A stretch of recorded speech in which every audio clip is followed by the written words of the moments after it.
মাঝে মাঝে বলি না ২৬ লাখ ভারতীয় এগুলো কোথায়? গতদিন স্বরাষ্ট্র দপ্তর থেকে বলা হয়েছে ১০ লাখ বিদেশি বাংলাদেশে অবৈধভাবে কাজ করে। এটা কি আমেরিকানরা অবৈধভাবে কাজ করে? রাশিয়ানরা কাজ করে? কারা কাজ করে? ভারতীয়রা কাজ করে। একটা একটা করে ইন্ডিয়ানকে ধরে লাথি মেরে ইন্ডিয়ার সীমান্তে ঢুকাই দিয়ে আসতে হবে। তারেক ভাইয়ের তোর গল্পটা আপনারা শুনে নিলেন, যে বক্তৃতাটা এত নোংরা বক্তৃতা দেয়। ইনিও জানে যে আমি যদি এখন ভারত বিরোধী একটা কথা বলি আমি কিন্তু ফেমাস হয়ে যাব, সেই হিসাবে কিন্তু তিনি কথা বলেছে। তাই বলছি বন্ধুরা, এনার কাজ দিয়ে কিন্তু আপনারা সাবধান হয়ে যাবেন। কেন জানেন? ইনি এখন চাচ্ছে নেতা হওয়ার জন্য। নেতা হলে কিছু রোজগার করতে পারবে, কিছু মাঝে মাঝে বলি না ২৬ লাখ ভারতীয় এগুলো কোথায়? গতদিন স্বরাষ্ট্র দপ্তর থেকে বলা হয়েছে ১০ লাখ বিদেশি বাংলাদেশে অবৈধভাবে কাজ করে। দেশ তো দূরের কথা। এটা কি আমেরিকানরা অবৈধভাবে কাজ করে? রাশিয়ানরা কাজ করে? কারা কাজ করে? ভারতীয়রা কাজ করে।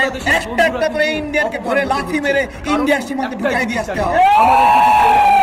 পাশে আসে সাকে যদি আমরা অপমান করি তাহলে কিন্তু সে ভালো চোখে দেখবে না। এই ভারত আজকে তোমাদের স্বাধীন করে গেছে, আর সেই ভারতকে তোমরা ভুলে গেলে।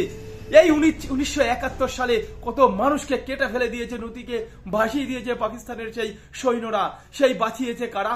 এই ভারত। ইন্দিরা গান্ধী তোমাদের স্বাধীনতা আন্দোলন করে তোমাদের স্বাধীন করে দিয়েছে এই ভারত। আর সেই ভারতকে তোমরা অপমান করতে ছাড়ছো না। এইভাবে বলছো যে আমরা প্রত্যেকটা ভারতীয়কে লাথি মেরে বর্ডারের ওপাশে পার করে দেবো ইন্ডিয়ান। এই কি কথা? ইনি হচ্ছে একদম নোংরা লোক।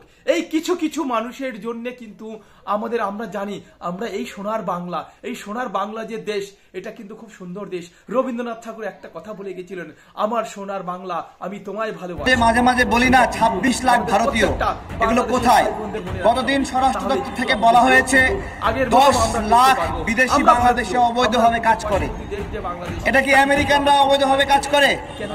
রাশিয়ানরা কাজ করে? কারা কাজ করে? ভারতীয়রা কাজ করে। একটা একটা করে ইন্ডিয়ানকে ধরে লাথি মেরে ইন্ডিয়ার সীমান্তে ঢুকাই দিয়ে আসতে হবে। কখনো প্রশ্রয় দেবে না। আর কিছু কিছু বন্ধুরা আছেন নোংরা মানে কথাবার্তা গুলো মোবাইলে এসে সোশ্যাল মিডিয়ায় আপডেট করে ছেড়ে দেয়। কেন? ফেমাস হওয়ার জন্য। আমি একজন ফেমাস হব, তাহলেই কাজে লাগবে না বন্ধুরা।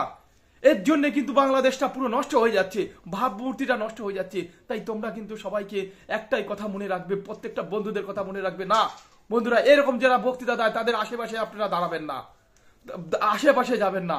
কেন কি? আমরা জানি বাংলাদেশের বন্ধুরা কত ভালো, খুব সুন্দর বন্ধুরা। সেই বন্ধুদের কিন্তু এইভাবে অপমান করতে কিন্তু কিছু কিছু লোক ছাড়ছে না।